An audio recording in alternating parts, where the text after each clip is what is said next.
Thanks for joining us at New Jersey News Network. I'm Kimberly Jade. Boy, we are feeling the cold out there. Let's pay a visit to Nor'easter Nick with the latest. It's kind of like what Ronald Reagan said to Jimmy Carter back in 1980. There you go again, Mother Nature. Over the weekend, we had some cold air spill into our region. We're just going to continue to see that Arctic connection right into the Northeast and Mid-Atlantic through the next few days. So well below average temperatures are coming our way, but there will be a change. I think by the weekend, we're going to start to tap into some warmer air coming into our region. Then on top of that, a storm looks to be eyeing us up as well. Oh boy, we'll have those details and big weather when I come back in just a bit. Today is a day of service in honor of Dr. Martin Luther King Jr.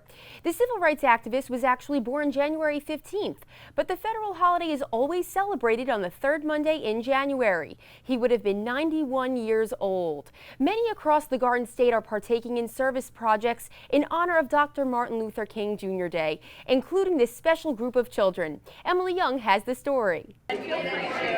When the students at School 13 in Patterson return to school on Tuesday, they'll learn a very big lesson about Dr. Martin Luther King Jr. He gave so much to society, his family, his time, his life.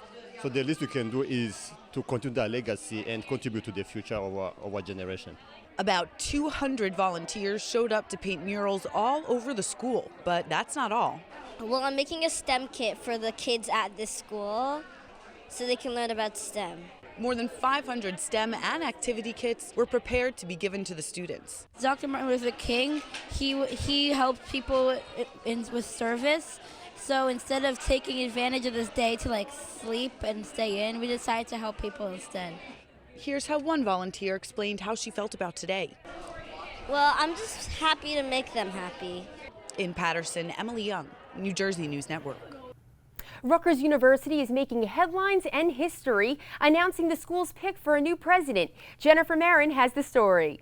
Rutgers University recently announced its pick to lead the State University of New Jersey, and he will be the first black president. Northwestern University Provost Jonathan Holloway will be named Rutgers' 21st president, pending approval from the university's two governing boards. Holloway was born in Hawaii, where his father was stationed while serving in the U.S. Air Force. Growing up an Air Force brat, he lived all over the U.S. Jonathan received his undergraduate degree from Stanford, where he met and played football with U.S. Senator Cory Booker. He earned his Ph.D. in history from Yale and later served as dean of Yale College. Holloway left Yale for Northwestern University, where he served as provost and chief academic officer.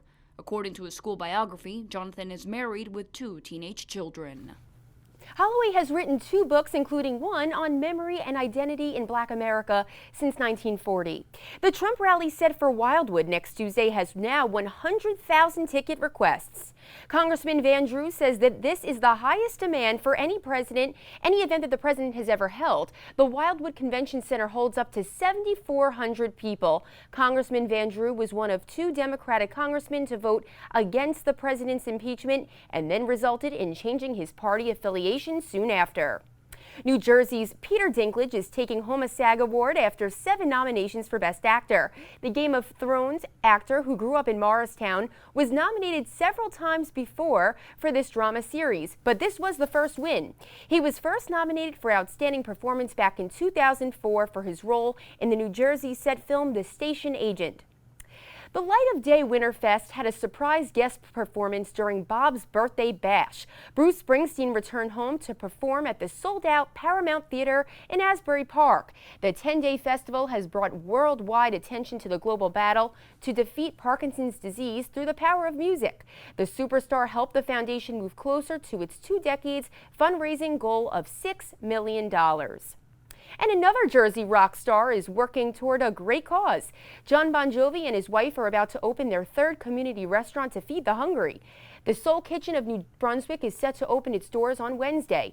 The kitchen is located on Rutgers University campus, offering healthy and nutritious options to eat. Like the other locations, you won't find any pricing on the menu. Instead, customers are encouraged to pay what they can. According to a Rutgers study, 30% of college students do not get consistent access to healthy, affordable food. The JBJ Soul Kitchen currently has 2 other locations in Red Bank and Toms River. As always, thanks for joining us. I'm Kimberly Jade.